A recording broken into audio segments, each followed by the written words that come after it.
This episode of the Submerged podcast is brought to you by Monsoon Aquatics.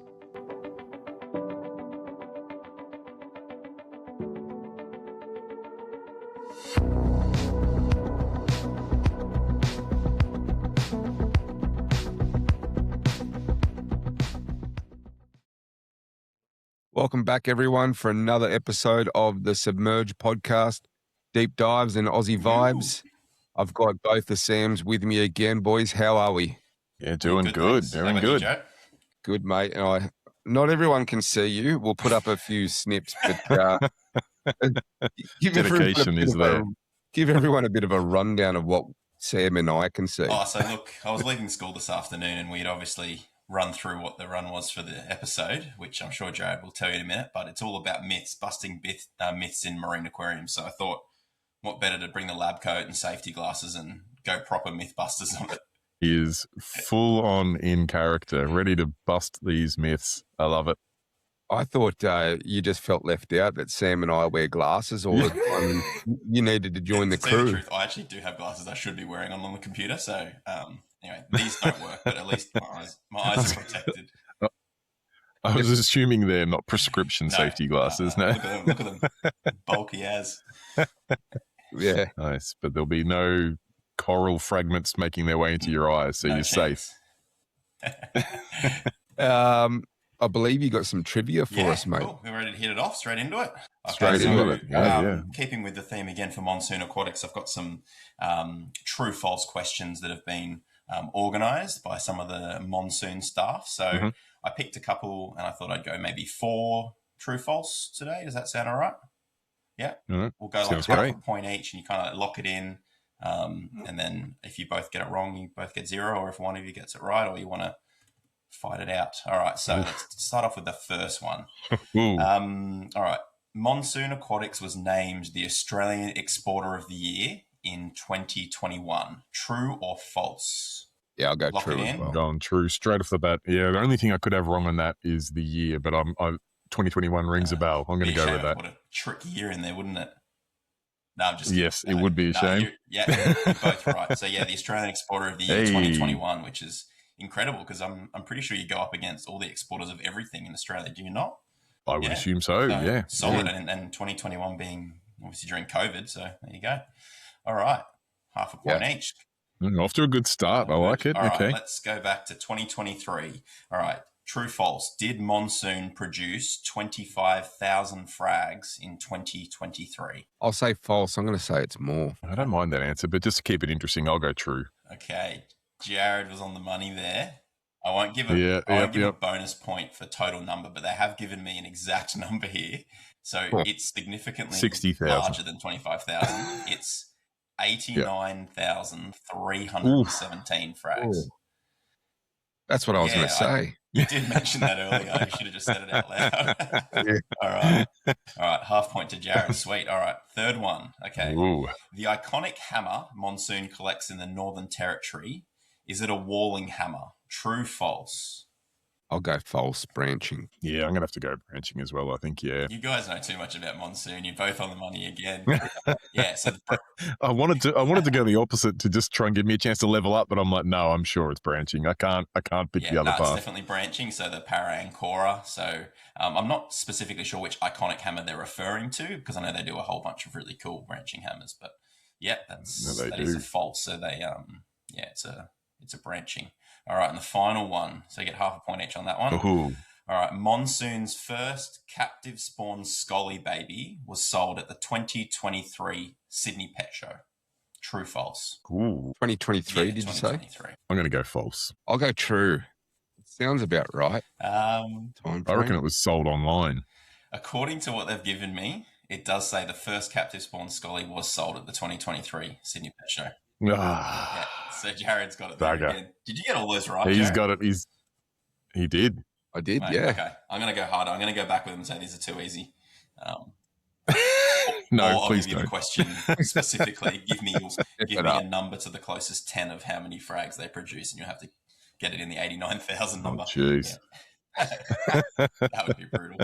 I was sure they sold the first to them online, but maybe there was one that snuck out before the first batch Yeah. perhaps. I have to get some more info and find out like who was selling it and where. Yeah. I demand a recount. Who got it? Yeah. I purely just went off the time frame. The time frame sounded right. Yeah. So the time frame was right, but I was like, I reckon they would have gone to a national audience. Yeah. Particularly a hardcore reefing audience rather than like a pet show audience. But yeah, I guess that would have been a nice little draw card to get people to the pet exactly show. What I was thinking as well. So that's or it could be a myth, and maybe it's. This is myth busting, not conspiracy theories. Funny. All right, well there you go. Very good, mate. Good job, guys. Nicely done. Very much. I'll take the point. Thank you. Well done.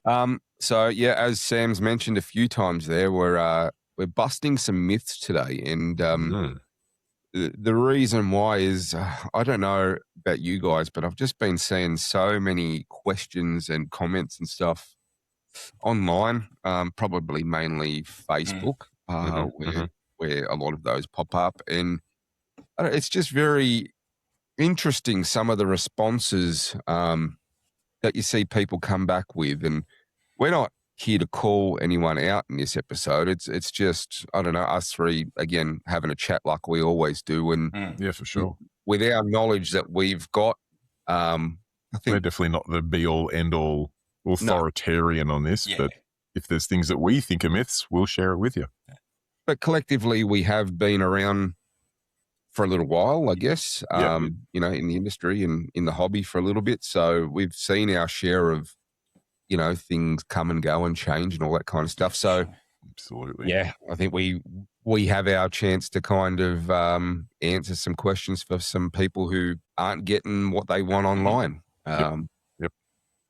Take what we say with a grain of salt as well. We're commenting to what we've seen. So yeah. Yes. The one I do want to have a quick shout out mention first to Andrew Sandler and the Polo Reef team. So just recently, anyone who's listening to this has probably seen what's happened over there, and obviously he's having a pretty tough time with the tank. He's absolutely from what I've seen. So Andrew came online the other day and answered a lot of questions and stuff. But from what I've read, what I've seen, it's a issue with an auto valve, and that's stayed open and dumped a whole bunch of water. And at this stage, we know that he's lost some fish and some coral and stuff. Yeah, the footage of someone in the tank like hosing water from like the bottom half of the tank up to the exposed corals on the top half of the tank was pretty dramatic. Yeah, the video that he shared on his Facebook page, like an 18-minute video of him just sitting in front of the tank explaining it and running through it. You're exactly right. There's 2/3 of the tank that's just like that obviously was out of water for a long period of time. What an unfortunate series of events it seems. Yeah. Absolutely. But I don't want to kind of glorify his issue or anything like that, but I guess it just kind of highlights that anyone and everyone goes through issues with their tank. 100%. He has a full-time crew, I believe, that looks after that tank, and I think he even said himself he has fail-safe after fail-safe. They have backup everything. They have vets. They have everything. Anything pretty much anything money can buy. That's exactly right. He has on that tank. They've got the space, they've got the manpower, they've got everything. Yep.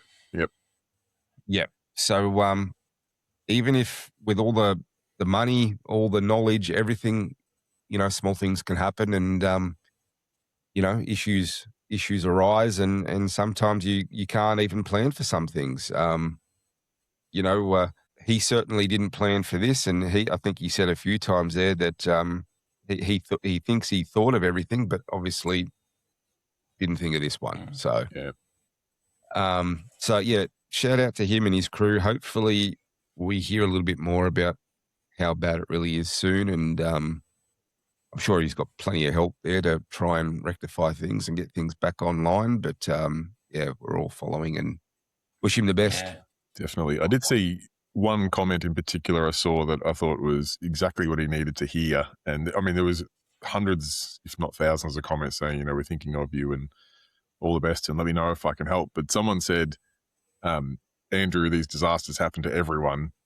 It's not the disaster that defines you; it's how you bounce back from it. And I was like, that's what he needs to hear. He needs the motivation to go, I won't let this beat me. Yeah, very true. Yeah, and I think it's probably not something that just he alone needs to hear. I think as hobbyists, this is something that we all need to take on board. And I think that was my main thing that I wanted to get across here, because I do know of a few people at the moment going through tough times with their tanks.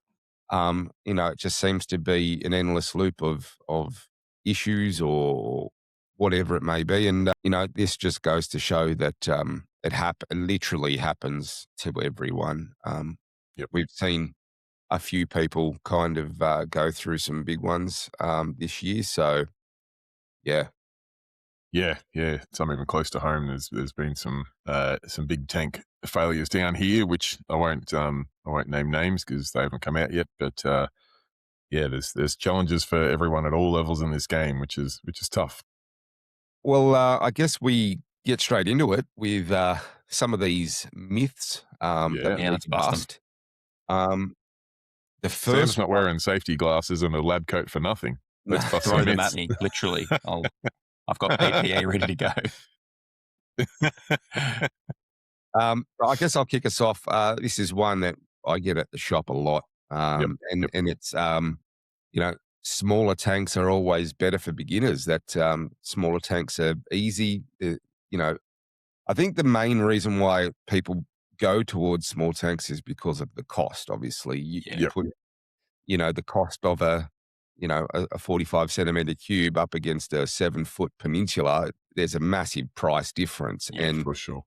But in saying that, I think it's when it comes to how easy a tank is, sometimes I believe bigger the better.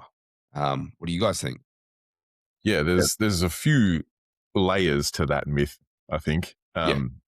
Small is good, obviously for price. Small is good for physical space. If you've never had an aquarium before, working your way around a 6-foot is daunting.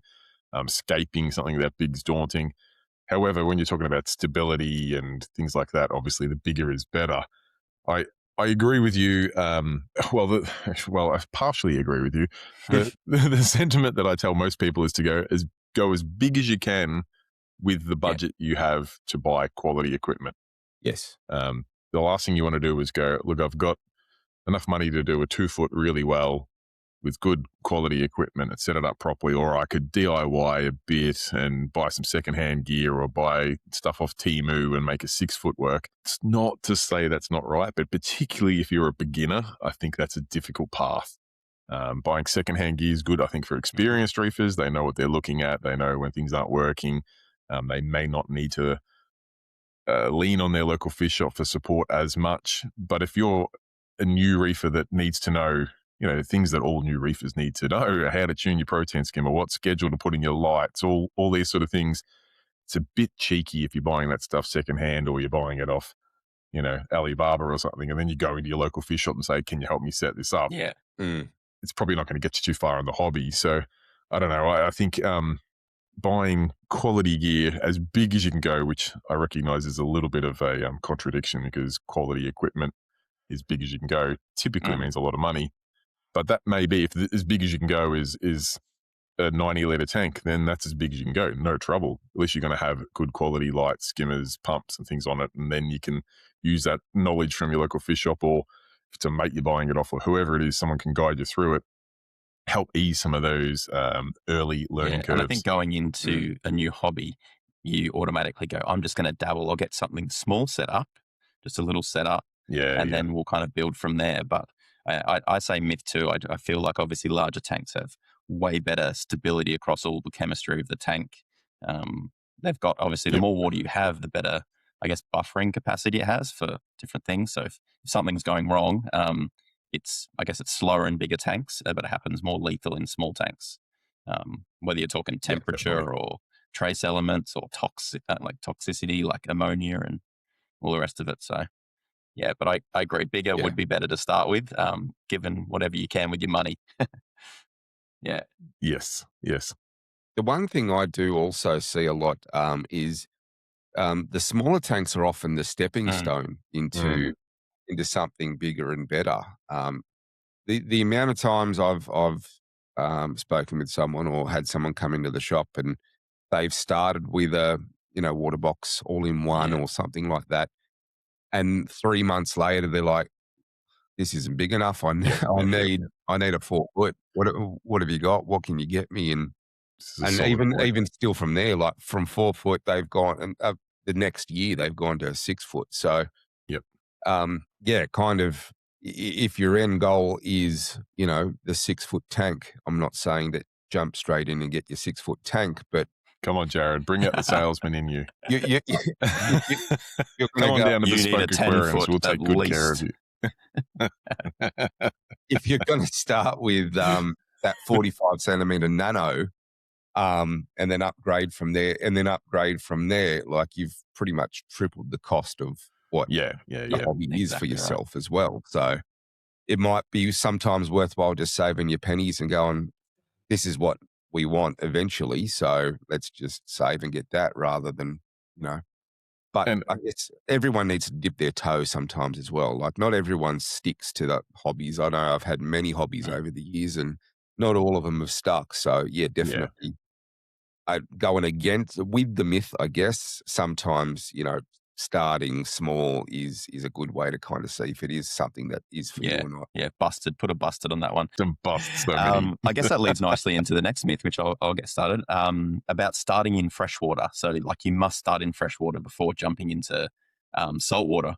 Obviously, that's kind of like stepping stone, which a lot of people do, but not everyone, which I feel like we're all different, even across you two. I'm pretty sure, Sam, you started straight in salt. Is that right? Technically, no, but you may as Yeah. well say yes. Like I had a 9-liter freshwater tank for like a week and went, That's let's not go all out. So, I mean, I would be lying if I said I went straight into salt, but realistically, I did. 9 liters. I've seen you drink more beer than that in a night. Or spirits, right? By the time this podcast ends, we might give it a shake. No. Yeah, it was a small freshwater tank, so I don't know if you can really count it. Yeah, But yeah, in regards to that, well, I was going to say myth. I guess it is a myth. You definitely don't have to start off with freshwater. There is obviously a huge wave of people that do. Freshwater is more. It's more accessible. To be fair, it's a bigger hobby. When you look at the number of people that have freshwater tanks versus saltwater tanks, there's weight of numbers. Chances are, if you're going to start with an aquarium, you're probably going to start with the freshwater one. Do you have to? No. There's a lot of things that do translate across the two, but there's a lot of things that don't as well, and a lot of things that almost teach you bad habits. So, Yeah, they're not like for like, are they? They're not. It's not not like completely. some- No. I mean, yeah. some things. I mean, it's a glass box with water, so some things kind of translate, but there's a whole lot of things that don't.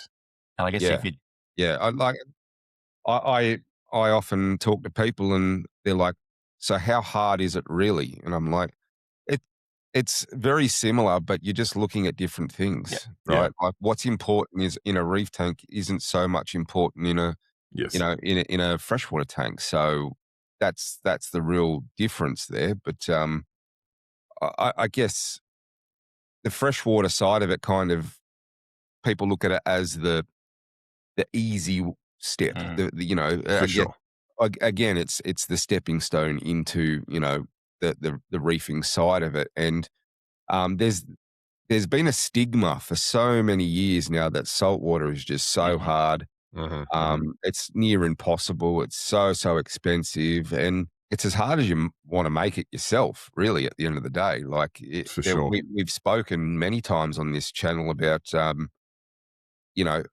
how hard and how expensive it can be, and I think that sometimes if you just kind of jump in the deep end and give it a go, you kind of realize that it isn't really that hard these days. We know so much more, and it's perfectly manageable for especially anyone. if you go out and Yeah. do the research on it, on when you're setting it up, actually spend some time researching it. The information's all out there. You've just got to read it, understand it, and then apply it to to a saltwater instead of a freshwater. But yeah, that's exactly right. Some of the skills are transferable, and obviously glass box is a glass box, but what's in it also might depend. And even within saltwater, you're setting up a saltwater, would it be full coral mixed reef, or are we talking fish only? Yep.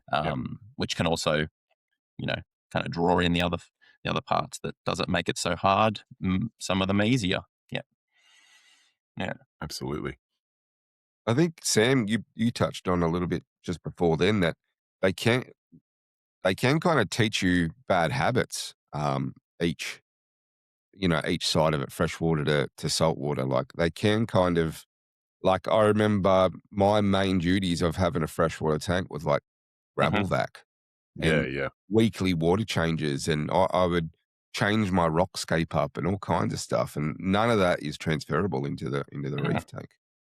Yeah, and I think probably where people run into traps there is that, and I'm not going to speak with any authority on the freshwater side because that month-long experience with a 9-liter tank, but I get the impression that I know at least on the reefing side of things, methodologies and our understanding of things change, and if you're working off what you used to do back in the day on your freshwater tank, well, possibly those methodologies have Mm. changed as well. So you're comparing against a different biotope, a different water chemistry, and comparing against methodologies from maybe 10 years ago. So go into things with an open mind. Even if even if you're going from fish only to reef tank, you have an open mind, you might do things a bit differently. And if you're continuing on from reefing 5 years ago and you're getting back into it now, have an open mind. We might do things a bit differently to what we did Mm. 5 years ago. What would you guys say about going the reverse way? Someone who's gone to marine and gone freshwater's my. I know this rarely happens, but do you think that the same thing happens that like we teach bad practice to someone who wants to have a freshwater, like a planted freshwater tank, or is everything transferable there for them, No, or are we just going to confuse the hell out of them? no, I think we teach bad Yeah. habits too. Yeah. Yeah, I reckon if anything, we consider freshwater to be easier. So people that have had reef tanks and then go, oh, look, it's a bit much for me. I want to dial Mm. back into freshwater. They might underestimate it a little bit. They might not, but they might go, oh, it's easy. I can just do this, do that. Could be wrong, but that's the Yeah. impression Don't I want to get. kick back too much. Yeah. Yeah. And talk a little bit. I got two tanks here. One's a small little. It's my daughter's tank. It's a Yep. small little. I think it's 45 centimeter little freshwater planted tank, and I've got my reef tank, and I don't think we've ever tested that Mhm. freshwater tank. Yeah. Right. I Yeah. could not tell you what it does, but plants are happy, fish are happy. It gets fed. I was going to say, I've seen it. It looks great. Yeah, it's a fun Yep. little tank. The girls Yeah. love it, but Yep. it definitely needs a lot less time than what I give to the reef Yeah. tank, but different thing, and I like that's my love. So Yeah, I guess yeah, the nitrogen true. cycle itself, the biology behind a cycled tank is the same. The bacteria might be different, and it might take different speeds of time, and they establish on different things in each of them. But there are some similarities there for cycling setup. Very So true. um, yeah, What about stuff like cleaning your aquarium? I know, particularly those starting off in the hobby, are always curious. One of the questions they have is normally how much does it cost? How hard is it? And how often do I have to clean it? yeah. Is it a myth out there that you have to be constantly cleaning your aquarium? And they're often asking, what kind of snails or loaches can I get no. or something like that to clean it for me? Again, bringing a bit of that freshwater feel into it. Do you think this is a myth, or do you think I'm just underestimating how often we clean our tanks? Hmm. Yeah, I think 100% that is a myth. I believe, like you the tanks somewhat need to I wouldn't say be dirty, but they Mm-hmm. definitely need to house, the good bacteria that you Yeah. need, Yeah, and yeah, and yeah. a pristine tank just won't give you that. No.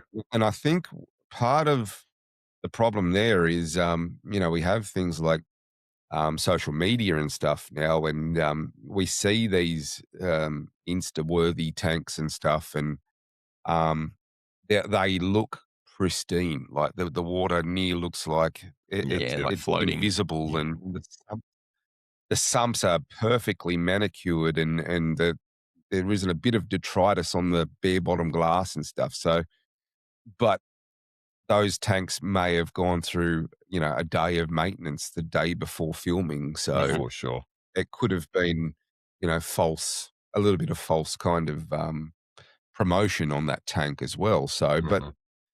um, some of the best looking reef tanks that I've seen have had the most atrocious looking sumps you've ever seen on them. So, and Yeah. driving, and I wouldn't know what the phosphates and nitrates are, but the tank was Yeah, beautiful. lots of life in the It, sump. I think that's what makes it dirty. But I guess if you're over cleaning, obviously it can harm your tank, right? If you're scrubbing surfaces and things like that where you're housing all your beneficial bacteria, that's an issue. So I guess over exceeding the amount of cleaning, I think can definitely disrupt, biological filtration, and you don't want a perfectly sterile environment.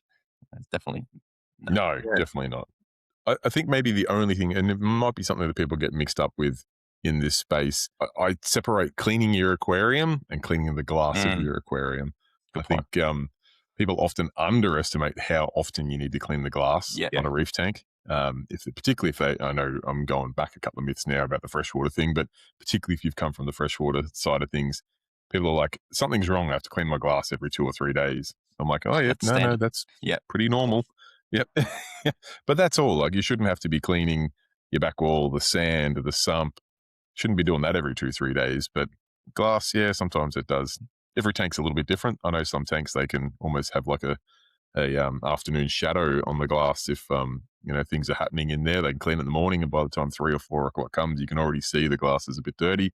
Other tanks might go a week or even 2 without cleaning the glass, but every 2, 3, 4 days seems to be Yeah, it's pretty about the common. same for me. And most of the tanks, any salt Yeah. waters that I've dealt with, it's 2-3 days seems to be the go. But Yep. This is a fairly old one. I remember first hearing this one a while ago. The old 1 pound of rock per gallon rule, and I know Oh, yeah. that's more of an yeah, American saying, but convert to our metric if you have to. But Yes. that was heavily enforced with the whole live rock old Definitely. back wall yeah, deal. oh yeah, that Yeah. wall. Yeah. Thoughts on this? Yeah, that's Yeah, aged that's aged. badly. It's aged like that one. Yeah, I guess new rock we get now, even artificial rock, is just so porous that you kind of Yeah, all you're the looking for filtration surface you area have of around it. rock. So I guess if you've got a Yes. porous rock that has high surface area, then you've got usually you can put less rock in because you've got more actual surface area. So it's not about the weight; it's definitely about the surface area, more for the bacteria and your goodies to sit and thrive Yeah. in. Would have been Oh, a good time for a local fish shop back then, though. When you just be like, "How big's your tank?" Yep, all right, I'll order you in 4 boxes of live rock, and you just take it. There's no cherry picking out. This shape's nice. Yeah. This that. You just need 40 kilos of rocks. I'll get you 2 boxes. Would have been Yeah. magic. Just Yeah. fill up the tank, big boulder, and good to That's go. it. Just stack it Imagine in there. putting Go in for one gold. large Yep, rock. You yep. say you got like a 40-gallon, and you just get like one large rock. Beautiful. I've met the rule. I'm good to go. Instant escape. I will say though that the less amount of rock that you have when starting a tank, starting the cycle, the longer it's going to take for it to kick off for sure. Like especially if you're like a bare bottom, Yeah. minimal rock, minimal media, like Absolutely. that 6 months Mm. worth of bedding in and stuff. So like there may be a little bit of truth. I don't know about 1 pound per gallon, but there is maybe a little bit of truth that to kick a system off, the more the Mhm. better. Yes. But Yes. I don't think there needs to be an exact number figure rule on if your tank is this big, it needs this much rock. I think that's Well, definitely funnily enough, I feel like you're right. It definitely does help kick things off, but I think the longer your tank runs, the harder that makes it. If you've got this huge mound of rocks, that's when you start trapping detritus and you end up with that old tank syndrome. But you're 100% right, particularly if you're using things like fresh live rock and you've got a nice amount of it in a tank to start its cycle. It'll cycle and it'll get through ugly phases really quite quickly and be established nicely. But yeah, in the long run, having stuff that water can flow through, get around, not trap detritus, whether it be live or artificial, doesn't matter so much. But if you can, not have these pockets where things Settle. just land and rot away, then it's probably going to service you better in the long run.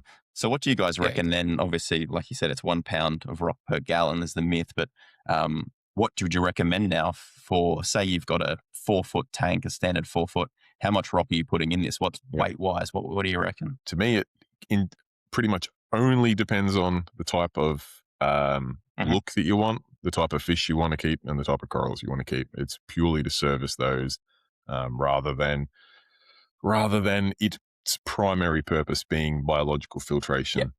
I think it still does a bit of biological filtration, don't get me wrong, but I think it's probably like the 4th or 5th rank of the service that it provides now. So it's almost just it happens by default rather than the primary reason to do it. Yeah, good. Yeah. And I think that this is a reason why I know that this is an old saying as well, because we're talking about live rock.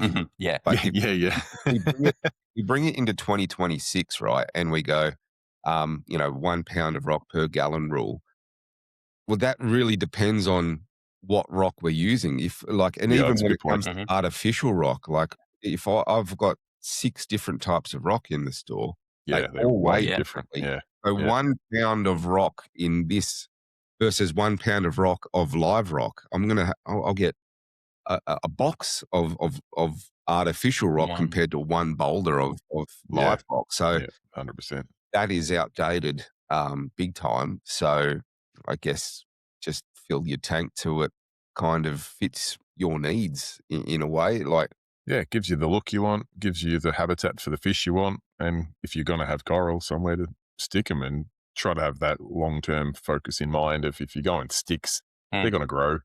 They're going to go upwards, so don't have the rock a centimetre from the surface. And if you're going to go LPS, don't get me wrong, it grows, but it doesn't typically grow upwards as much. So you make the scape look how you want it to be and have room for water flow and have a good time. Done. All right, let's bust that myth. Busted. Hammer's gone down. What about the myth? I found this one online actually. Water changes removes all beneficial bacteria. Well, that statement. I say myth. What do you guys say? Yeah, I say myth too. Yes and no. Yeah. It depends as well. Like we could talk about a 100% water change. We could talk about a 10% water change. Good point. The bigger you do, the more you are removing, whether you like it or not. Yes, beneficial bacteria is going to be in your sand, in your rock, and all that kind of stuff. But the more water you replace, the more harmful that's going to be on your tank as well. Yeah, and I guess it could shock the system too, which would result in the beneficial bacteria possibly dying as well. So indirectly.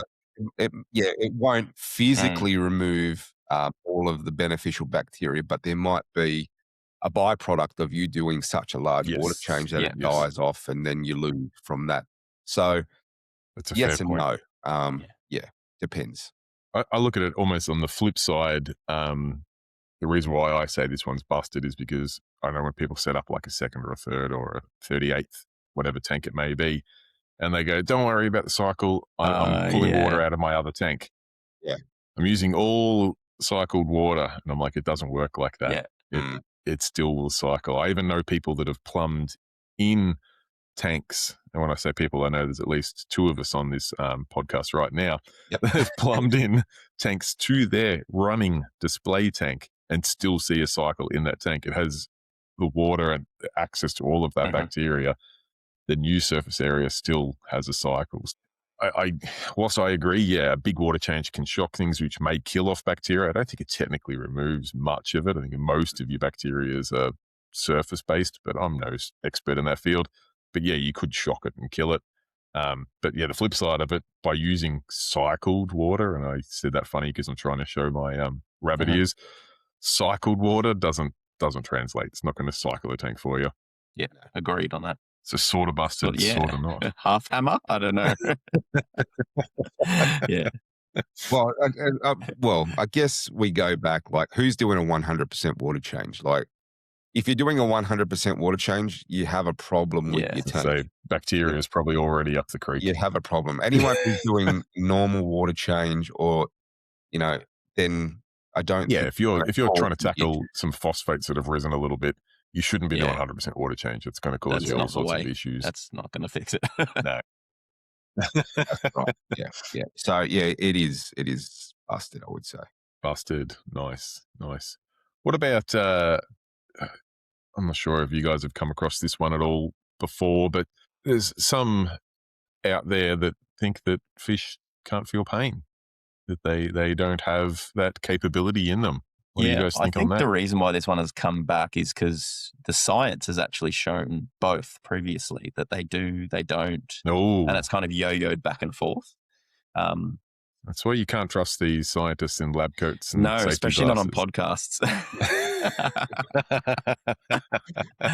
But in saying that, because I always do this, I did this research earlier because I kept having students asking me and like, they want the evidence. So give me the evidence. But Oh, look at your students. So they Nice. do. Fish, we now know, do have pain receptors, and they do show like a behavioral response to injury. And I'd be interested to know how they do this. Like, do you follow a fish around, like just give it a bit of a stab and then ask it, "Did you feel that?" But I think there was lots of fish that had to be sacrificed for this to figure it out for dissection purposes. Yeah, right. Well, we should definitely pay heed to the research then, because many fish were harmed in this study. But I mean, I know from personal experience, when you see a fish that's maybe been in a blue with another tang and it's got a big cut on the side, you can see the pain on its face. Like, it swims different. It becomes a bit more shy. It hangs away. Like, if it didn't feel that pain, it wouldn't respond like that. You wouldn't see any behavioral difference, and there most definitely is. And that's, I mean, I don't want to downplay a cut from a tang, but that's, in the scheme of things they may face in their life, that's probably pretty minimal. Yeah. I've previously spearfished, and that's pretty obvious when you hit a fish that you're wanting for food. If you don't get it in the right spot, it definitely responds with a response that you would expect it would be painful. So that's why, if you're spearfishing, guys, try and get those shots, and humane ways of killing them nice and quick, I think, is ideal for that. Nice. Which I assume is in the head. Straight into its brain. Yep, right. No. Yep. I'm not a spear fisherman, but here's my chance to learn. Slice all the fins off one by one and torture method it, but no, definitely straight in the head. Nice twist of them in the brain. Just in case it comes up in next podcast's trivia, now I'm prepared. I'll design one around that then.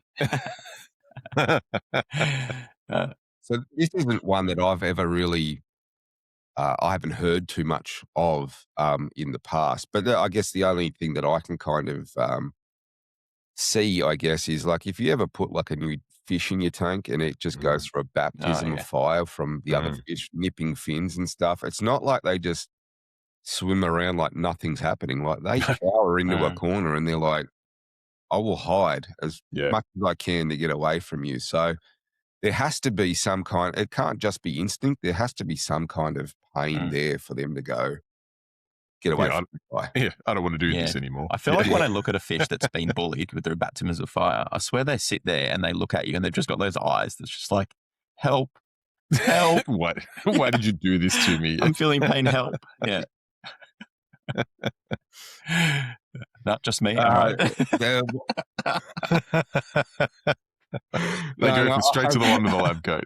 I have seen that. And you know what? Yeah, you see that they're, you get them and you catch them out and you kind of get them into a fish trap or something like that, or you get the bully into the fish trap and you can kind of see that they change completely. The way that they swim, the way that they get around the tank, it's almost like they're like, thank you. Yeah, I think their body, like their body shape and behavior, how they hold their body definitely says, especially like aggressive fish or aggressive sharks. They put their fins down. They curl, like not curl their back, but they bend their back to make them look bigger and things. And I think fish do the same thing in aquariums. So agreed. I'll say busted fish definitely can feel pain. Yeah, definitely. Another one here is all corals need intense light. Definitely want to bust this one.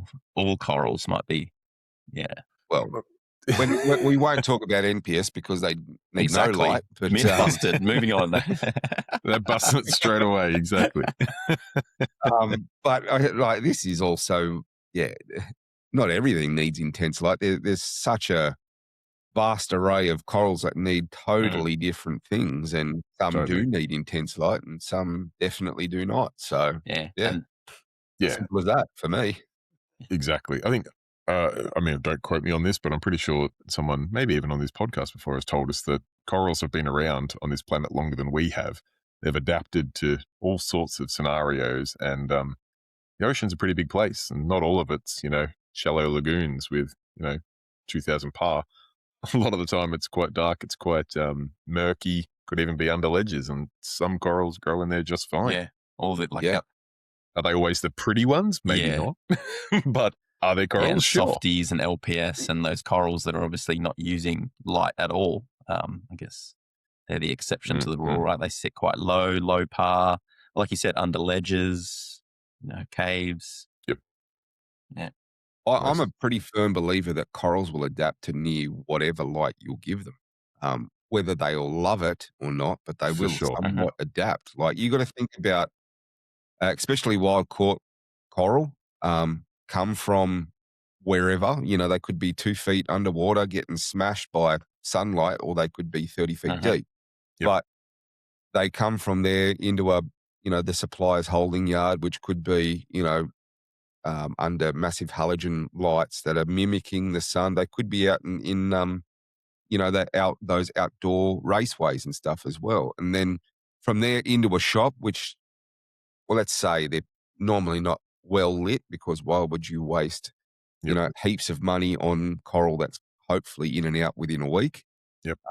Then back into your tank on whatever par that you're dishing it as well. So, there's several different light requirements that we've kind of offered that coral. Then it's still alive by the time it gets into your tank. So, Hopefully.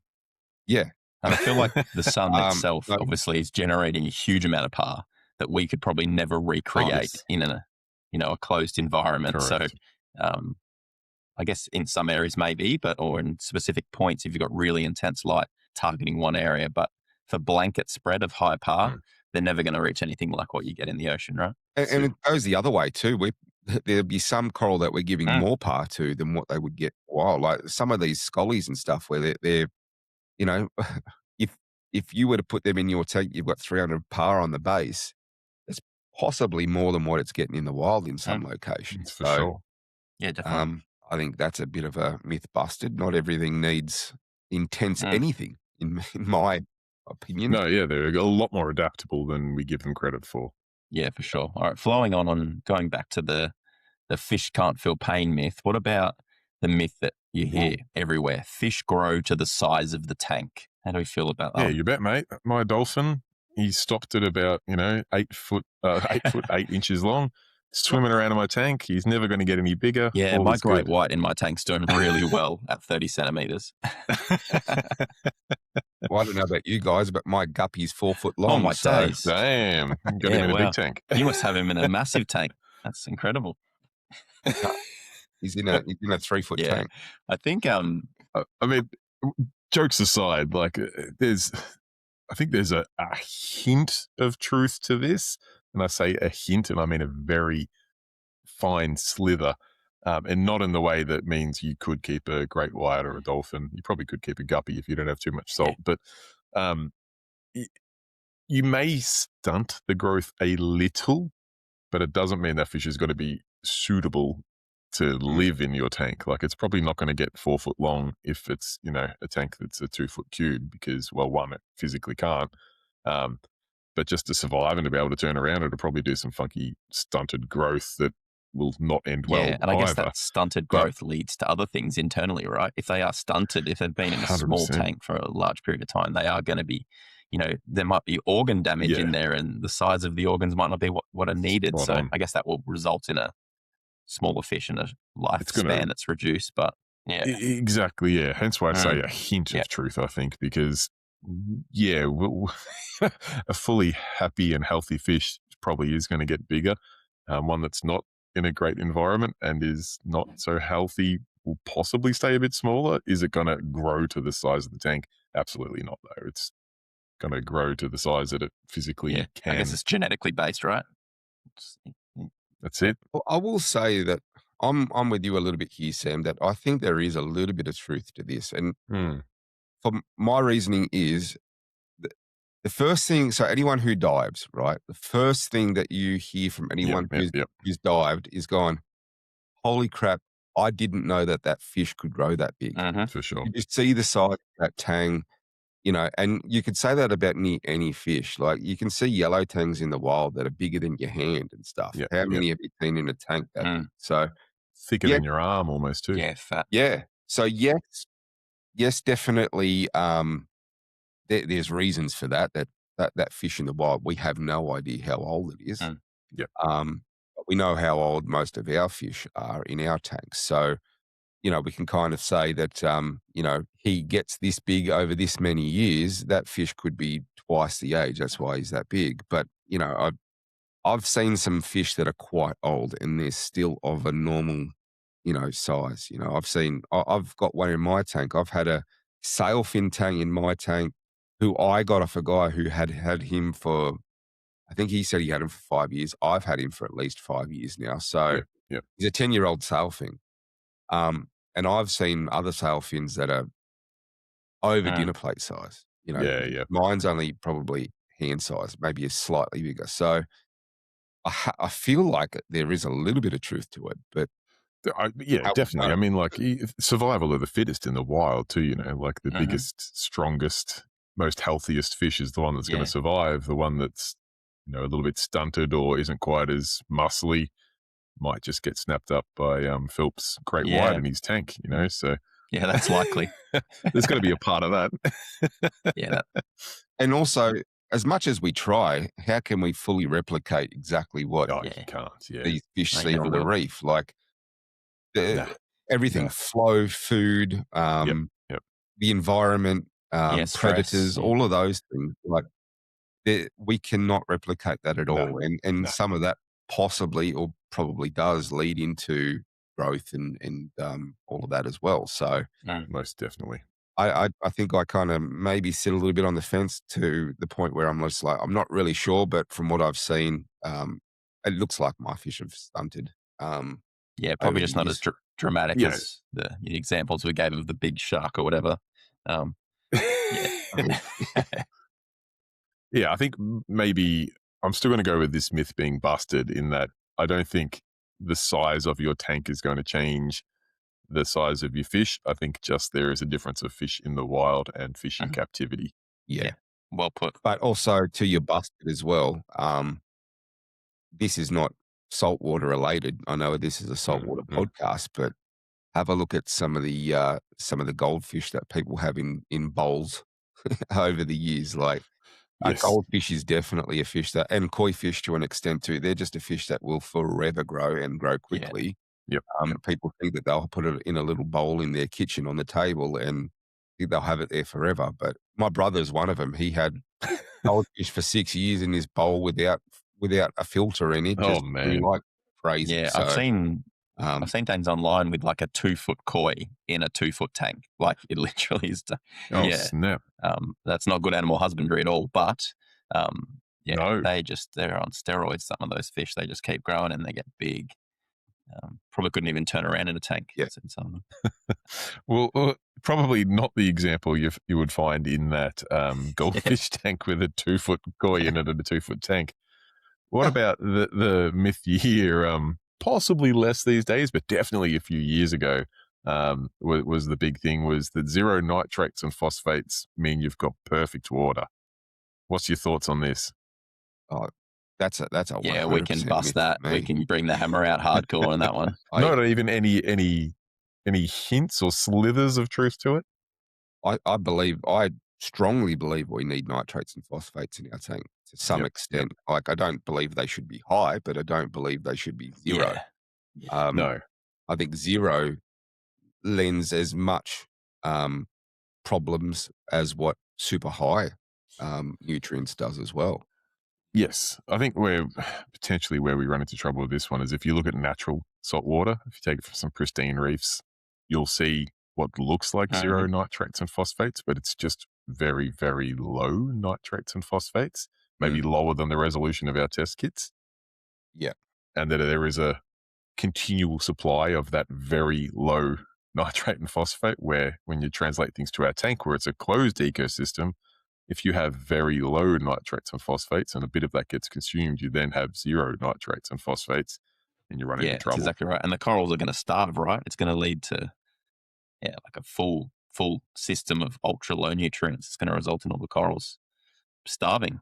Yeah, You don't want that. definitely. No way. And that even some of the other organisms in the tank, will feed off some of those things. So you end up with any sort of link in the chain of the ecosystem falling down, and things all come down and I quite feel quickly. like indirectly, then there's all the other stuff that you get, unwanted algae, and there's cyano and dino and all this stuff when your balance is out of whack. So I guess there's lots of flow-on Definitely. effects from it. I think there's some reasons why also that like it's near indetectable in the wild, and like especially if you were to test on a reef, and that it's so densely packed that it's just everything that's there is just being consumed. But you've also got like tidal changes and stuff where they're getting millions, if not billions, of liters of water change daily potentially. Yeah, that's So right. Yeah. bad water out, good water in is what we try and do in our tanks. So that's a good reason why it's undetectable there. Yes. In our tank, we are keeping a very, very small volume of coral compared with water that technically just sits there for a couple of weeks until we decide to change it out. So if you do your maintenance. if sometimes people don't, like one of our guys here, Sam. Haven't done a water change for a while, no. Not on my tank anyway. But I've also just found that my tanks look best with some nutrients. Yeah, I'd agree. Yeah. And I've seen my tank actually look horrible with zero nutrients. I know that we've said it a few times, Sam, probably every time that we get together and have a chat, that we sit here and kind of laugh a little bit at the whole zero nutrients fad that kind of came through a couple of years ago, that a lot of people jumped on and probably still are on the trend a little bit. And they're going to feel a little bit kind of shamed here. But it's not so, I don't think it's really stuck either. Like it kind of came and went a little bit as well. I feel like, and like this is just a personal opinion on it, but I feel like the hobby evolved past it in that the filtration evolved past it. I feel like in that time when people were talking about ultra low nutrients, it was because it was almost an impossible dream. In a closed ecosystem, you might talk about ultra low, but you weren't ever really talking about zero. You were getting it down really low, and you're talking, 0.01 phosphates and 1 or 2 nitrates, and you're like, and then it'd go up a little bit from there, and you bring it back down, and you're still very close to that zero, but not quite there. And then over the years, our filtrations, our bacterias, our husbandry, our flow, and all sorts of things have improved in the tank. And now I don't want to say it's easy, but it's definitely less impossible than it was 10, 15 years ago to get to zero, particularly in newish tanks. And I think because of that, if you actually try to go ultra low nutrients now, you can quite easily, and you'll cause yourself all kinds of trouble. I think it may have been something. Listen, I'm just talking here, but it could have been something that was pushed a little bit by the industry, like that's zero nutrients. Because I think, let's go back maybe, I don't know, pre-filter roller. You could probably even go further back to pre-skimmer kind of thing. And if someone come into your shop or you were talking amongst each other and go, I'd really like to get my nutrients down to zero. People would all laugh sorts. at you and go, what are you, a magician? There is absolutely no way that you will ever get even close to zero. Like, how about you aim for 10? Like, that's manageable. Yep. Once things kind of got to a point where we had, automatic fleece rollers or even cups or socks and things like that, and then these oversized skimmers, I think we were able to get to zero, which then made people go, well, if we can get to zero and the wild is zero, then that's what we'll do. That's what needs to happen. Let's replicate it. And I think people have done that for so long, and now I've gone, well, maybe zero isn't best either. Even though we can get there now, it's probably not I feel ideal. like you can much more easily, like you said, with the equipment that we have now, strip a tank of nutrients very quick, like fleece rollers. Like I remember putting one on my system, my mixed reef, and it was like I was running 20 to 40, nitrate, and put it in, and it was just game changing. Brought it down, but it almost got to the point where it was dipping, and then I had to start dosing nitrates to get it up, which I know some people do just because they are so low nutrients. Isn't that the most fun question on any of those forums or anything? Like, I've stripped all my nutrients. How do I get it up? How do I get it up?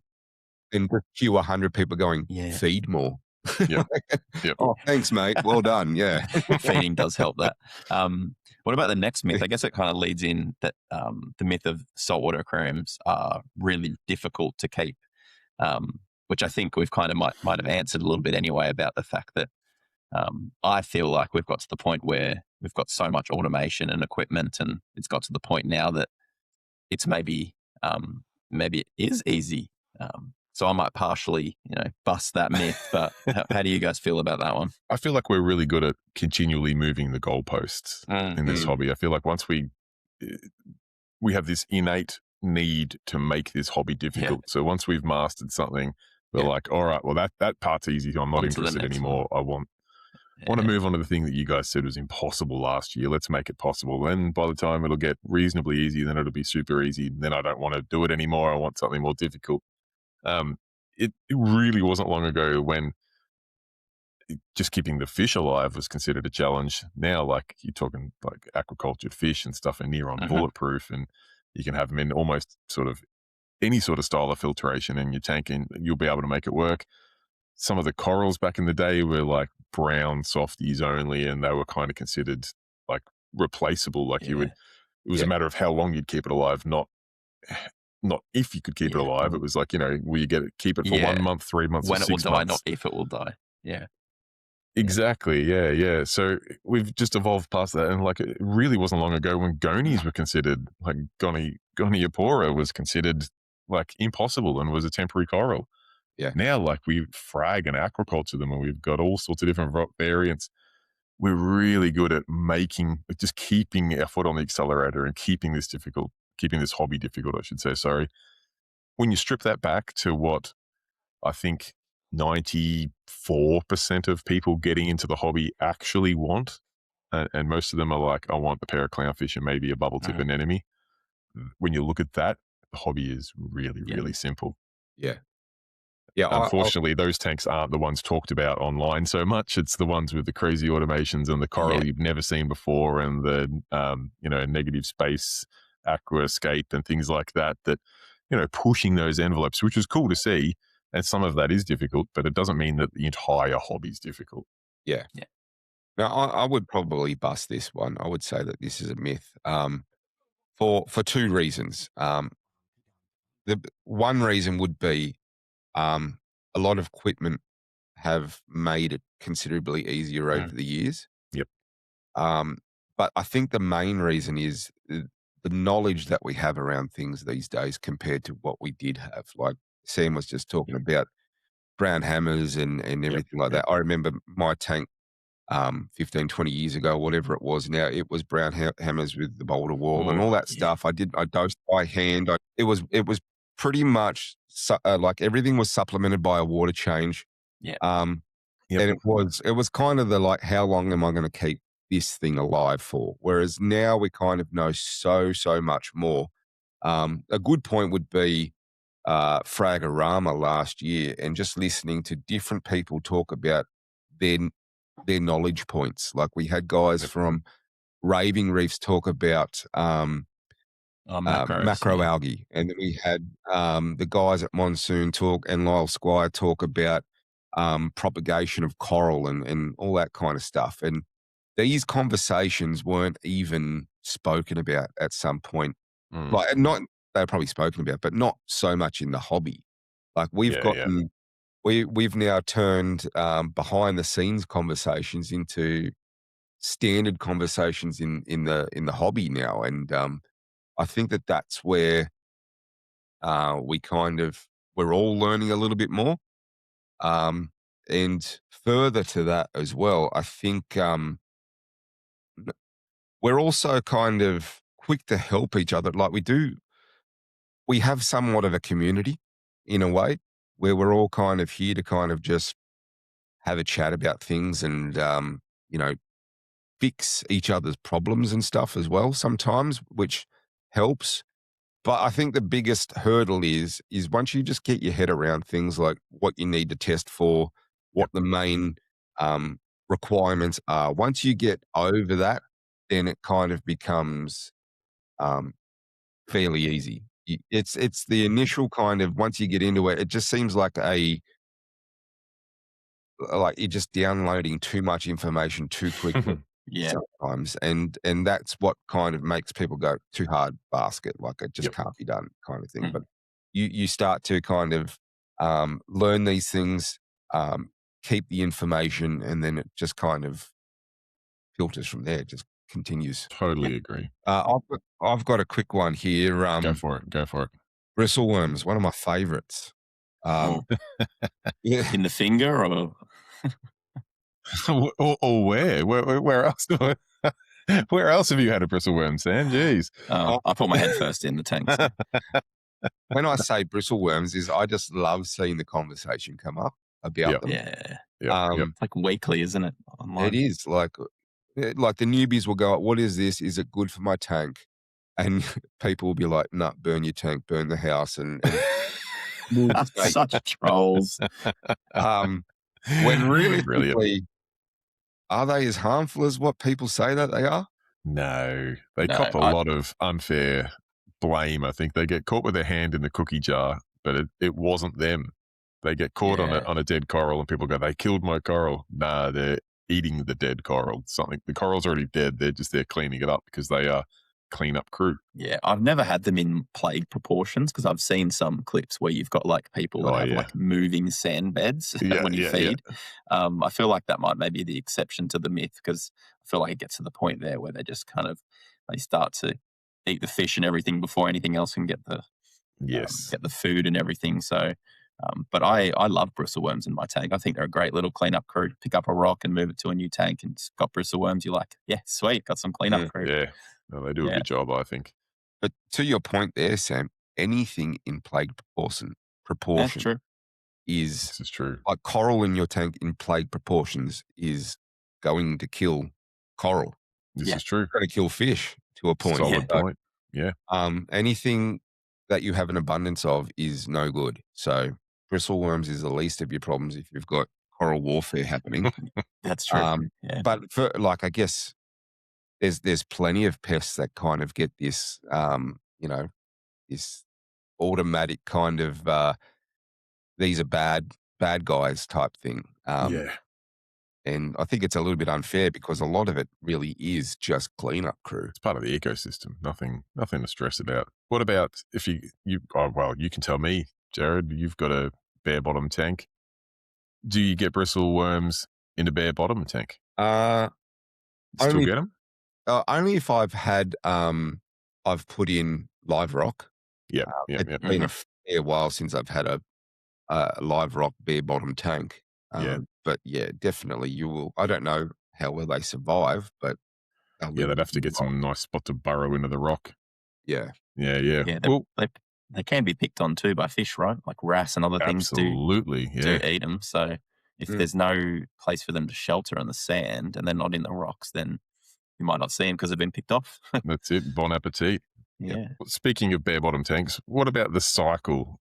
Do you think a bare bottom tank is harder to cycle? 100% confirmed. It is. It is considerably harder to cycle a bare bottom tank. I'm happy to hear you say that because this is potentially one of those myths that I've been spreading because I've never actually had a bare bottom tank. Neither have Maybe I I. take that back. I've had a frag tank that was bare bottom, but most of the time I've had, if it's a display tank, it's always had sand in it. And I always tell people that bare bottom tanks are harder to cycle. And to be fair, I'm not really in a position to say that. I don't know. It's a myth I've been spreading. So Yeah. sometimes you get lucky. I got that one right. Well, there is a small asterisk there, right? So Okay. it Do will tell. it will depend on what rock you're using. So Yep. you could quite easily cycle a bare bottom tank with live rock fairly Okay. quickly. It'll depend on your media and stuff as well. Like if you take on, a complete system worth of old media and all your old Pre-cycled.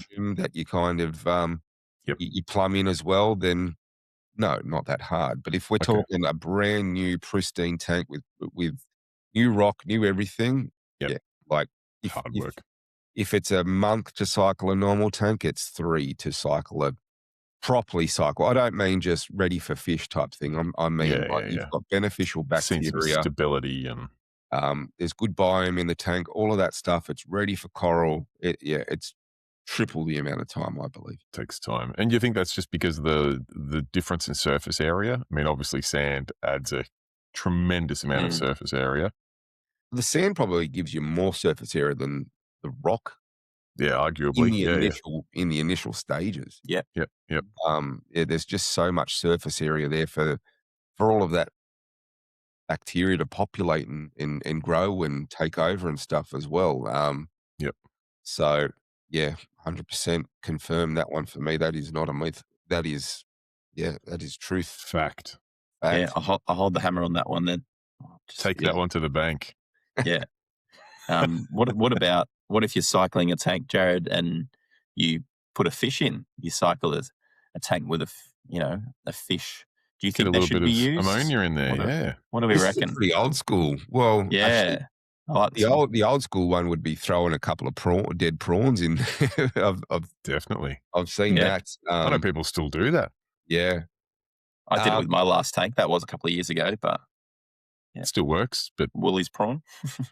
yeah. does make a little bit of a mess, but that's all right. The sacrificial fish will assist in cycling a tank, but Yeah, this is a again, tough one to say whether it's a myth or not because it will cycle a tank. It's not nice for the fish, but it will do it. there's so many kind of different variables in this as well, right? Yeah. How many fish, how big a tank, all of these things. But water volume. water volume, it will assist definitely. Is it advisable? Probably not. There's better products out there these days that will do a better job than throwing 3 chromis in a 6-foot tank. You know, Yeah. we've got Yeah. we've actually got ammonia in a bottle these days. So Yeah. why would you kill something or throw something in your tank that isn't a long-term fish that you need to catch out one day anyway? That's It's it. unnecessary. You don't need to put them through that. Yeah, just That's it. throw 100 mil of ammonia in your tank and Even if it was a long-term fish, it's not going to be great long-term for the fish. It can do some harm on them. So, I mean, damage to the gills. That's the worst thing. Exactly. In this hobby where patience is such a critical element, if you can't get through a few weeks at the start of the game without putting a fish in, you're really setting yourself up for a bad time in the hobby. So I feel like it's almost like your driver's license test. You got to get through this tough patch of patience before you should be allowed to be behind the wheel of your reef tank. So yeah, to me, I mean, I don't know if I say it's busted because technically it does work, but should you do it? Nah, definitely not. yeah. I think I spoke about it a few times in the last episode. Asked Jared that I strongly believe patience is a very, very underrated quality in this hobby. Something that a lot of people either don't have to start with or don't think that they need. It is 100% a very, very important thing to have. Definitely. And if you're going to skip steps on step 1, out of all of it, it's not a good start. Step 4 and 5, but if you're going to skip step 1, then you're kind of setting yourself up for potential fails, or at worst, maybe you might be setting yourself up for bad practice, because if you are very comfortable in sacrificing a fish now, then are you still going to have care and love for every other fish that goes in the tank, or are you going to be kind of very frivolous and go, I can replace it. Yeah, it's just fish. It was, it was $50. Who cares? I've got $50. I'll go get another one. Like, that's not a great mentality to have when pet keeping. Like, you wouldn't do that with your dog. You shouldn't. Right? You wouldn't move into a brand new house and go, let's test if this backyard's fit for a baby. and throw a dog in there and What are you talking about? That's what I did. Parenting 101. let's see if this house is baby proof, and you get a dog in there and it dies on the first day and you go, oh, well, it's replaceable. Like, you wouldn't do that. So Damn, this turned dark. Yeah. I also think the cost of bottled bacteria is probably a lot cheaper than chucking in a couple of damsels or chromis nowadays. Yeah, well, this is true. But that's why I say that it's probably a little bit of an old school mentality too, because a lot of these bottled bacteria and stuff weren't really around or weren't widely known about. It seems like every brand has one now, and they all say something different and claim something different, that they can do it quicker, or it's going to add 10 times more bacteria than that brand, and they're all very, very similar products, and they all instant work. cycle. But yeah, that's definitely got to go. Instant. There's no instant anything in this. No. That's exactly right. The only instant you'll get is instant crash if you're not. Unless you want that, and then you've succeeded. Yeah, you want an instant crash, then just There's lots of ways to do that. Turn your power off overnight. That'll do it. So we spoke about lighting previously, about too much intensity, too much power. What about burning coral from too much light? Is this a possibility? I love this one, because this is one that it's my daily. I hear this regularly, and I know not everyone's on the same opinion as me, so it could be controversial, but I do not think it's physically possible to burn coral from too much light, with a bit of an asterisk there if you've got, I don't know, some sort of janky LED that creates a real hot spot somewhere. You might burn that little spot, but even then, the coral will grow around it. When we're talking about burning coral from too much light, I'm talking about just general par levels. And people go, I've got, a 1200 par across the top of my tank. So when I put this SBS in, it won't light. I'll have to turn my lights down.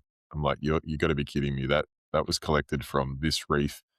It sits about 3 inches under the surface. It probably gets exposed to air for 3 hours a day when the tide goes out. That thing gets absolutely baked in the wild. It will do fine. Cook it. Yeah. Absolutely cook it. Yeah. Will they love it instantly? Maybe not. No, yeah. Because of some of that transition that you said. I think that's more to do with not so much that they're getting more par in your tank than they had in the wild, but they've gone through this transition of being collected, being on boats, being in wholesale facilities, being in shops, and then eventually finding their way into your tank. And through all those steps, they may see very low par, and all of a sudden they're blasted again. Yeah, lots of stress on a coral. Lots of stress on a coral. Yeah. And does it mean you absolutely have to blast them with light? No, I'm not saying that for a second. I just think a lot of things are blamed on too much par on a coral, and I personally just don't think it's really a thing. Yeah, I had someone bring this up with me. I think it might have even been at Fragorama. We were talking about par levels, and because I had just set up my new tank then, and I think he saw how many lights I had over my tank, and he's like, yes. You're going to kill your coral with light. I'm like, not possible. He goes, well, tell me your theory here. And I go, well, think of us. Think of humans, right? Like, we're very adaptable, right? We live in, there's Eskimos that live in snow, and then there's other guys that easily live in pure, like in the Sahara. Sahara, right? Yeah. 60 degrees direct sunlight kind of thing. So we're very adaptable to that. Coral is far more adaptable than what we are. It's far older. I agree. It's been around a lot longer. It's evolved a lot more than what we have. So I think whatever you throw at it, it may sulk. It may transition for sure. Transition for sure, but it will eventually come round, and it will learn to love the environment that you kind of. You must love what I give you. You will take it and you will like it.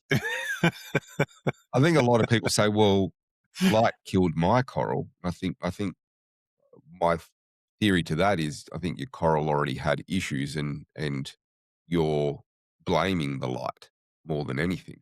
I think you're right there when you said with other things. I think if your parameters aren't quite where they need to be, or if they're swinging, or if you have algae, for instance, and you've got high par, the algae will grow quicker than the coral will, and that'll upset it. There's some minor asterisks to it. If you've got super high alkalinity levels and you're pumping Yeah. a heap of par in there, you can burn tips that can grow algae. Sure, stuff like that's possible. But as a blanket statement of you can kill coral with too much par, I'm gonna say busted. I don't believe that for a second. See, the other thing there as well, like we were talking about nutrients before, we know that some nutrients provide like a sunscreen layer to the coral. So Yep. too far either way, light, light can affect the coral, but that is because the parameters in your tank are, allowing too much light to kind of penetrate the water and get to your coral. But we also know that flow affects par, salinity affects par, all of these things. So yes, there's many, many asterisks there, but I do really think that your coral will adapt to what you kind of give it. And I don't think that we really make a product that replicates the sun. Like we do a really good job with lighting. We give our coral everything we need, but we're still kind of limited to how much Kelvin we can physically get to the coral. Yeah. 100%. So yeah, until we start kind of putting our lights underwater and spotlighting it an inch away from, the tips of the coral, for what we're giving it right now, I think a myth busted. Yep. Nice. Hammer down on that one. Nice. What about this one, Jared? This is one that's, I think it's gone off the radar a little bit of recent times. I could be wrong. Maybe I'm just old and out of touch with the modern reefer, but it was definitely a real topic of conversation not that long ago, where a lot of people were like, you know what? In the wild, both alkalinity and pH are super stable. Yet when we get to our own personal tanks, for some reason, we just say, you focus on stable alkalinity and your pH will do what it does. These people were like, we think it should be the other way. Focus on keeping a stable pH and your alkalinity will do what it does. What's your thoughts on that? Do you think that's a myth or do you think that's the future of reefing? I won't lie. I can't. When that came around, I had a little bit of a chuckle to myself. The pH stability thing, and I don't mean to be rude to anyone who is chasing pH, but I think that we've shown time and time again that pH that fluctuates is perfectly normal. And I think that's why there is that saying that in our tank, your pH does, as the lights go off, your pH drops. That's normal. You just got to learn to live with that. And I think the reason why we say that to one another is because we haven't really seen any adverse effects from the drop of pH overnight. So that's the reason why when I heard it, I had a bit of a laugh to myself, but I can see why people would be like, but high pH is what helps us grow our corals at the end of the day. Yeah, it probably gets to a point now that the pH gets too high. Like there's obviously that too. So Absolutely. But then there's a large, like you said, there's a cycle of pH throughout the day, isn't there? And then throughout the day, throughout the night, it changes. And if you want to keep it stable, you've got to, change your photo period of your, your sump or your algae reactor, or whatever it might be. And you can kind of try to counterbalance it like that. But I feel like pH swings happen in any closed ecosystem. And I feel like alkalinity is the one that you want the stability to be. So This was one that I must admit I watched with great interest because on surface level, I was like, you are absolutely mad. Like telling me that your alkalinity will go anywhere from 7 to 14 during the day, but your pH will remain rock solid and you're happy with that. That's a good result. I was like, you have absolutely lost the plot and your reef is going to turn into a fish soup real quick. Madness. However, the curiosity, it didn't get the better of me because I never did it, but I did watch with great interest because some of the logic that they presented there sat fairly well with me. Like just like both of you guys were just saying then, a pH cycle throughout the day, throughout the lighting period, photo period, all that. It's completely normal. There's no adverse effects. Yep, that's been our thoughts. Doesn't mean that that's what it is and that there could not be something better. That absolutely could be. Could be, yeah. Was I willing to put my reef tank on the line to test it? Definitely not. I just watched these other tanks with great interest. And whilst I mean, I must admit I have not watched them with as much interest of late, but I think that's because there's less and less of them doing that. Maybe that's the spoiler. Um, from the tanks I was watching that were doing it, they did see some good early results, and it was quite encouraging. Don't think there's many of those tanks running now, so I don't think long term it works well. But I'll give my roses where credit is due.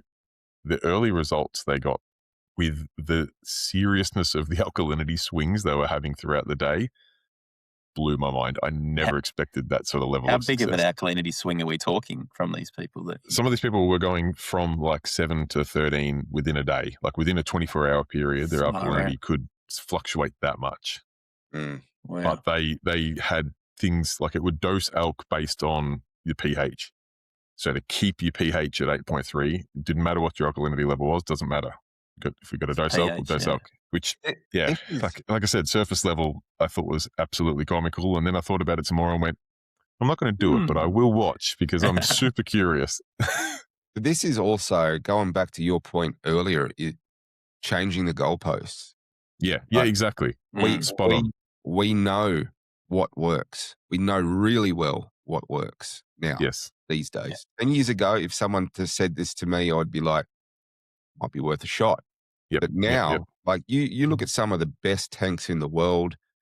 You watch any Worldwide Corals video, anyone's video that's been put up, you listen to what their tank has run for how many years, and they'll tell you very similar things. I run it at this much calcium, this much alk. It's all stable. My pH is this in the day, it's this at night. None of them profess to do anything too outlandish with things like, chasing pH over alk or anything like that. So we know it works. We know it works well. I feel like this is just a thing that we've kind of thrown in there to go, I want to be a little bit different to get the same results that you get going with the norm. And it just, I think to be fair, they weren't looking for the same results. They were looking for better results. They were looking to see, is this going to be the next best thing? Like, is this going to be the new norm once this is the new discovered way? So, but this goes back to the patience thing as well. So like, your tank is what now, 5-6 years old, Sam? Yeah. You're at a point now where you could not fit another piece of coral in. There's always room, mate.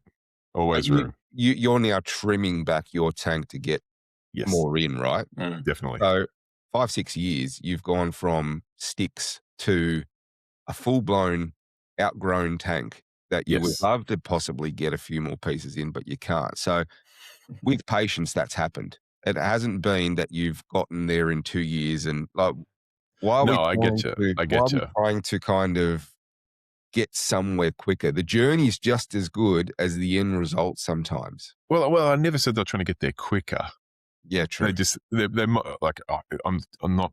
I shouldn't be trying to speak on behalf of the pH stability community, but to be a small community, I think. But to be devil's advocate in this scenario, they might have been looking for better coral health. They might have said, well, in the wild they have stable pH, which I don't know. It's a statement I haven't even fact checked. I don't know. They might not have stable pH in the wild, but let's assume they do, and that the coral might show better polyp extension or better colors or something with that. All I'm saying is I'm not completely closed to trying new things. I just don't want to be the guinea pig. I love to watch other people try new things. And once it's been run for 5, 6, 7, 30 years, then I'm interested. Whether that is a thing that they're really onto or it's a publicity stunt, I don't know at this stage because it hasn't been around long enough. But I guess people like this trying new things might turn the hobby around a corner and completely change it as well. So I do watch with interest with you, but I'm on the other side going, but we know what works. Yeah. So let's stick with what works for now. You want your pioneers in the reefing. You want them to kind of push boundaries, but I guess you're exactly right, Sam. You want to sit and watch from a distance first and see how they go. 100%. But you also don't hear from the pioneers that are unsuccessful, do you? You only hear of the pioneers that that's right. are successful. Yeah. There's another method that could fit into this topic of conversation around myths and chasing pH instead of pH stability instead of alkalinity. The new one that I think has replaced that method is the bolus method, which is something that's pioneered by Fauna Marine, which is promoting dosing your entire day's worth of alkalinity. I think I should have done my research, but something like 30 minutes or something before the light period starts for the day. And they have all sorts of science, evidence, tanks running with this methodology that indicate that it is a far superior way to go. I'm still watching from a distance. Yeah.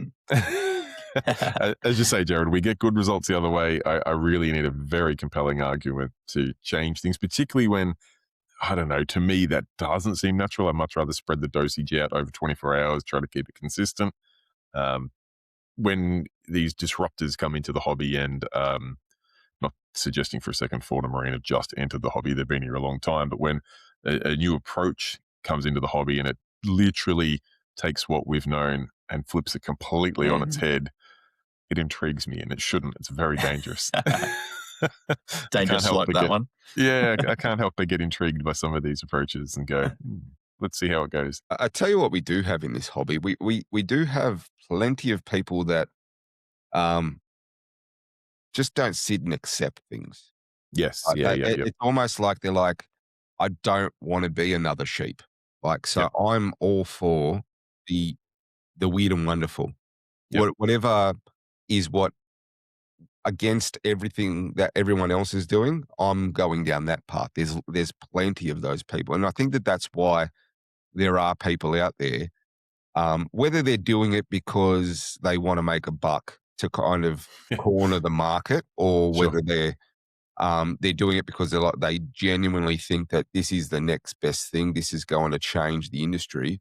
We don't know yet. It hasn't been long enough to determine that. But there is many, many people out there that will go, the next big thing that comes out, I'm on that bandwagon for sure. Like, so I think we're our own worst enemies sometimes, where we kind of beg and plead for like change and difference in the hobby. So people don't want to be told no. And then they try. I think in the Ask Jared episode, we found out that you're a bit like that, Jared. So it's a bit like, okay, well, how can I make it better, or how can I go against it? And that's it. Well, on my end, for me, is I want to know my limitations on what I can do, where I know my ceiling is, and if it's here, then I'm happy. I know where I'm at. Like, I don't need to try any further. But if it's higher than what I've tried, then I know that there's more knowledge that I need to kind of gather. There's more things I can try. There's other tanks I can run. So and I feel that's how these people feel and operate, right? 100%, for sure. True. Yep. Well, I think this next one kind of fits perfectly in with the pH stability. Parameter stability over actual values. Yeah. That's an age-old one, when people are always, this is where my alk is, where do I need to get it, or this is where my calcium is, or whatever parameter they're looking at. It's not always about the value and what window it's in. It's about, is it always that value, or is it trending down? Is it trending up? Is it pogoing? Is it rock solid? That's, to me, that's the side of the myth that I'd say is not busted. I think stability is more important than actual values. Yeah, but they do, at the end of the day, they do both matter. Like, obviously there is a certain range, obviously, that we're talking about of values. You can't have DKH of 2. Like, exactly right. Yeah. Imagine that. Why not? Jared's going to prove me wrong now. But you're exactly right. I feel, they both matter, of course, but parameter stability seems to be, I think, is everything that we're pushing now. And I think we've even mentioned on previous episodes that stability is key in this. Yes. Except for pH, that can get stuffed. Yeah. Bloody pH. I think a lot of people also kind of overcomplicate stability. Like, they confuse it a little bit. They think that stability is rock solid on this value, that number, like 24/7. Like, my alk is 7.5 all day, every day. It cannot fluctuate. It cannot. I think what's a little bit safer is that like you both said, window and range. If you're happy with between 7 and 8, that's stable. Yeah, Right. that's right. Yeah, yeah. What's unstable is beneath 7 and above 8. You know, Yep. that's when your alarm bells sound. But between 7 and 8 is perfectly doable. Beautiful. There's no problems with that. So I guess yes, definitely it's busted for me. But yeah, I think stability is it's a funny word for me. It like Means different things to different people. Yeah. we talk so much about it that stability is so important, but realistically, what's stable? What is stable for you? That My comes down to, I know that's probably been highlighted from some of the auto testers and things now. Like you look at alkalinity testers that are testing parameters every hour and stuff like that. But you go back a few years before they existed, when you'd be, ripping out the old Salifit test kits or the Hannah eggs and something like that. And a bit of advice that was given to people then was, are you testing at the same time each day? Like, are you testing alkalinity at 4 o'clock each day, or do you test at 8 a.m. one day and 10 p.m. the next day? Because different time and day, your tank's at a different part of its cycle and is going to give different results. Or have you just dosed the tank and then tested it immediately after? Yeah. that old one too, Yeah. So further to the stability thing is, so people have kept their tanks at all different values as well, right? So some people, like what might be alarm bells for you, Sam Phil, might be within my range as well. Yeah, true. So like I might like my calcium at 500 and you're like, wow, my coral dies at 500. No way am I doing that. But crazy. within my range as well, that's my stability. So stability is different to everyone. Some people think stability is rock solid, that value at every moment of the day. And my hat's off to you if you can accomplish this. Well done. You have completed reef keeping. Go on to the next hobby. Tick, done. Moving on. Next thing. But yeah, it's very, very, it's variable for everyone. And if I always get asked like nonstop, what do you keep your tank at? I'm like, don't worry about what I keep my tank at. What do you mind your own secrets business? Then? I'll tell you whatever you want. I'll tell you, but what I keep my tank at might not be possible for you as well. That's and when what I asked you what you keep your parameters at. You said, "What does your mum keep your parameters at?" Oh, that's just rude. That's just plain 440 calcium. I guess it also depends on the like if you're using artificial salts, you might be fighting against yourself if you've picked a salt that doesn't actually match the the parameters that you're aiming for and keeping it stable in that range, that you could just then drop a different bucket of salt in that's got something completely different, and then stability's out the window, isn't it? Yeah. Or you could use natural salt. You're probably getting a different different every set of single parameters time. every time that you get your IBC filled or something like that. So yeah, very true. that's exactly right. And then you're going to be really fighting stability in those times. So yeah. What do we feel about stability in temperature of a tank? So obviously we've talked specifically about nutrients and those chemicals and This is stuff. one What of about Hadley's temperature? favorite ones. Hadley temperature. He's an expert on temperature. In that he has a fairly different position on this to me. Yeah. I've always tried to keep my tank temperature pretty stable from both hot and cold sides. I always try to keep it around. In winter, I'll let it go a little bit cooler. I'll let it come down to 24, 24 and a half. And in summer, I'll let it go to 25, 25 and a half, maybe 26. Yep. Hadley will let things go almost, well, I shouldn't speak on his behalf, but from memory, my understanding was he's happy if it's somewhere between 20, 29. Yeah, he's got a huge window. He posted recently, I think it was up like 30s, in the 30s. Yeah, right. I know he has put a chiller in, for a fact. So maybe he's he hit the ceiling. Yeah. 29 was the limit. Yeah, look, it's probably one of those things. I think if your tank is used to experiencing it, it's probably okay. Like if it has a swing like that, each week, or maybe even as less frequently as once a month or something, it's probably more adept at handling it. If you have a tank running that hasn't seen more than 0.2 of a degree change in 5 years, and then it goes up 5 degrees, might not respond so well.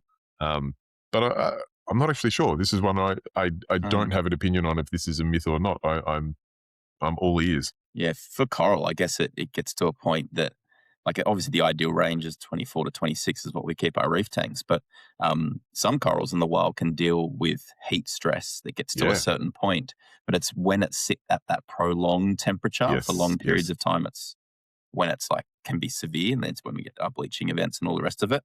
For sure.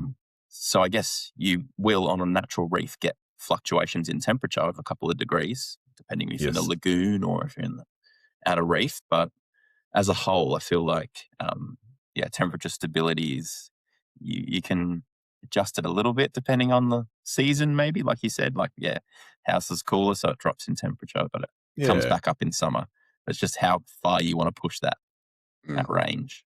I think the thing that possibly made me even more scared of this temperature swing than I was before, and I don't know if it's an artificial fear or not, but when I was talking to the team at Reef Labs, and they were talking about different bacterias and strains and things that sit in our aquarium, and the one that comes up, it's actually a fairly bad bacteria, but it's okay as long as it remains like a minority, like it's in balance with other bacteria. But if you get something like a temperature swing, that can basically change the arm wrestle, and the good bacteria can then start to struggle. The bad bacteria takes over, and you see like a dinoflagellate outbreak or something like that. Or I don't know, I'm speaking a bit out of school, but things that exist in your aquarium, which is completely fine until it's not fine. And an event like a temperature swing can be what just opens the door for it.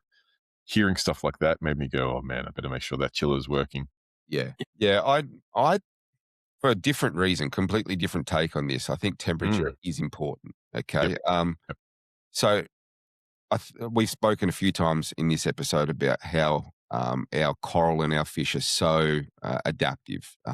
So I think the temperature swings within reason are perfectly fine inside the tank. Where I think temperature can hurt your system is especially a big system. So like my tank's 1,300 liters. I know if my tank got to 30 degrees, it's potentially days for it to come down.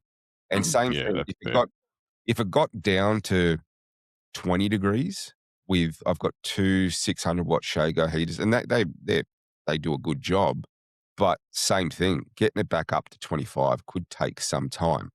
Whereas, what's Hadley got? I think 2-foot cube. The new tank's maybe a 4-foot peninsula. Probably a very different story, right? So yeah, true. if he gets down or up too far, the swing's too far, it's not too hard. Like a water change could probably bring that back in line.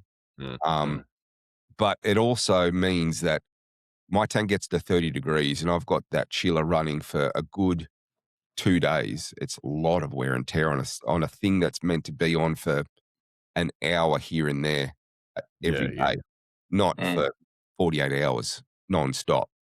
It also means that wherever that some people have their chillers inside, so that's just heating your house, which means your air con's on, and so it's a flow-on effect. So I think we often very much forget about everything outside the tank, how much wear and tear we put on things. So temperature, it's not just for the coral. I think it's for the entire system, which is the main reason why I try and keep mine very dialed in at around 25 degrees. My chiller comes on at 20. What have I got set now? 26. My chiller comes on.